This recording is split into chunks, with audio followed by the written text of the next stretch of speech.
Yang pertama silakan Mas Tantowi. Adil kan? Adil. Jadi tidak berdasarkan alfabet, tidak juga berdasarkan usia dari ketua umumnya, ya, tapi berdasarkan nomor urut. Dan kita akan mulai dengan partai dengan nomor urut 3. Ya, kami mohon kesediaan dari Presiden DPP Partai Keadilan Sejahtera, Bapak Muhammad Anies Mata LC, untuk menyampaikan sambutan.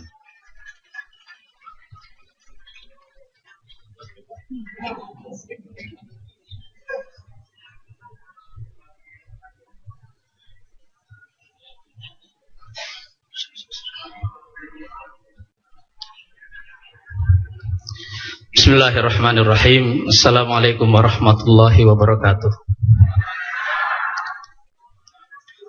Bapak Presiden dan Wakil Presiden yang saya hormati, Tuan Rumah, Bang Ical, serta para pimpinan lembaga-lembaga tinggi negara yang hadir pada kesempatan ini, dan juga secara khusus para pimpinan partai politik peserta pemilu, juga seluruh keluarga besar Partai Golkar yang hadir pada kesempatan ini.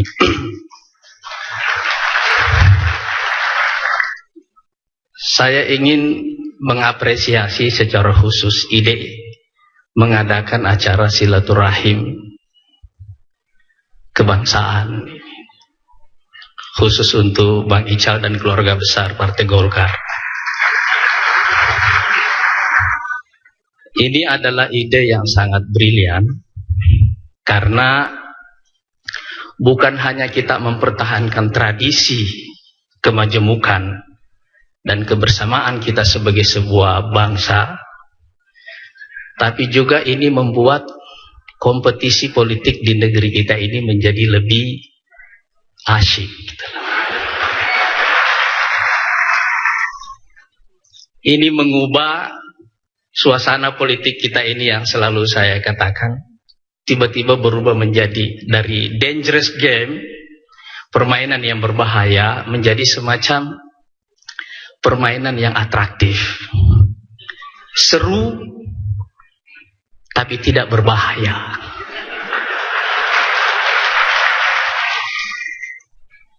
Sekali lagi terima kasih atas ide ini. Tadi saudaraku Fahri Hamzah berbisik ke saya di mobil. Itulah bedanya partai yang pernah berkuasa 32 tahun.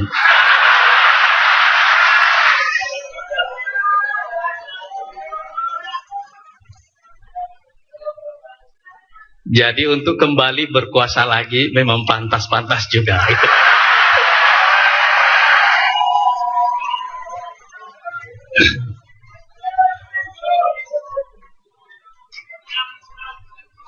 Dan saya secara pribadi mesti belajar banyak dari para senior kita semuanya, khususnya juga dari Partai Golkar. Kadang-kadang ada jeda dalam kekuasaan itu, tetapi pengalaman, akumulasi pengalaman yang panjang itu selalu membuat orang jauh lebih matang daripada orang-orang baru yang baru main di pentas politik di negeri ini.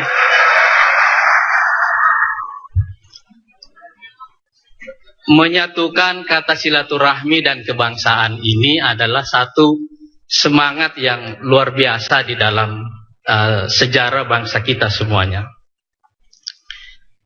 Kita semuanya menggunakan momen Idul Fitri untuk melakukan perbaikan berkesinambungan dalam hidup kita. Tapi karena ini berhubungan bersamaan dengan perayaan hari ulang tahun negara kita semuanya, momen ini juga sekaligus menyadarkan kita tentang satu tema yang dari dulu selalu saya pikirkan, tentang apa sih core value masyarakat Indonesia itu. Ada apa nilai utama yang ada dalam masyarakat Indonesia itu, dan apa cara berpikir yang membentuk struktur pemikiran orang-orang Indonesia secara umum.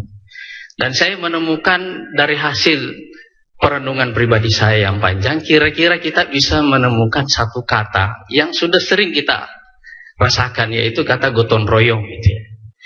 Jadi orang Indonesia itu selalu mempunyai mindset kolektivisme. kalau mereka berbeda, mereka tidak memilih mana yang benar, mana yang salah.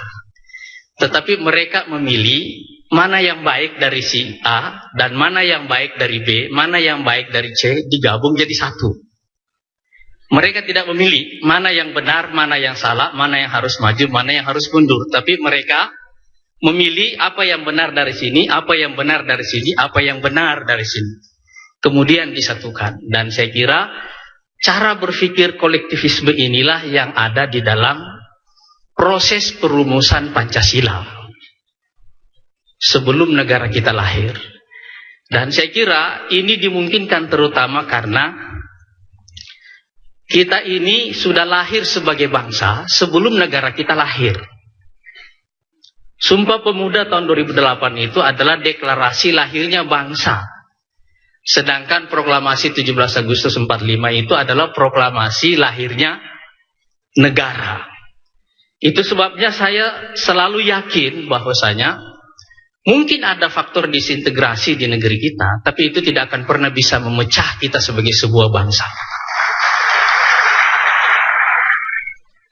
Baik pengalaman kita di masa Orde Lama dan Orde Baru, dapat kita simpulkan bahwa kita sudah melalui semua critical moment sebagai sebuah negara baru. Dan sekarang kita tidak bisa bicara lagi tentang sebuah Indonesia yang rapuh. Dan setelah 14 tahun kita melalui masa reformasi, saya kira kita juga sudah melalui semua critical moment dari proses transisi demokrasi kita.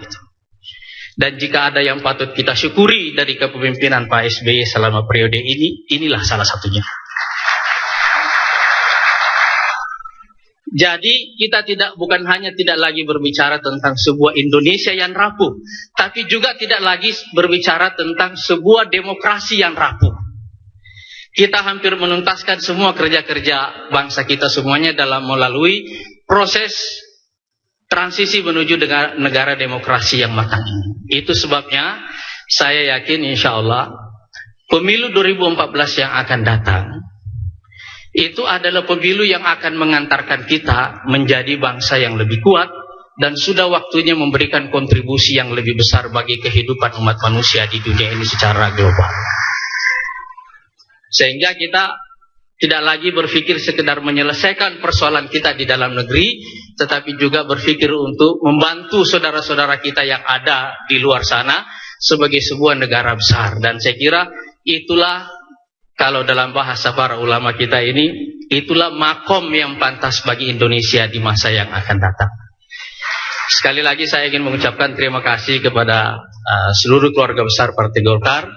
Dan dalam momen Idul Fitri ini saya juga ingin mengucapkan minal aidin wal faizin wa kullu amin wa antum bi khair. Mohon maaf lahir batin. Mudah-mudahan Allah Subhanahu wa taala menerima seluruh amal ibadah kita selama bulan Ramadan yang lalu dan menjadi momen perbaikan bagi kita semuanya di masa yang akan datang. Assalamualaikum warahmatullahi wabarakatuh.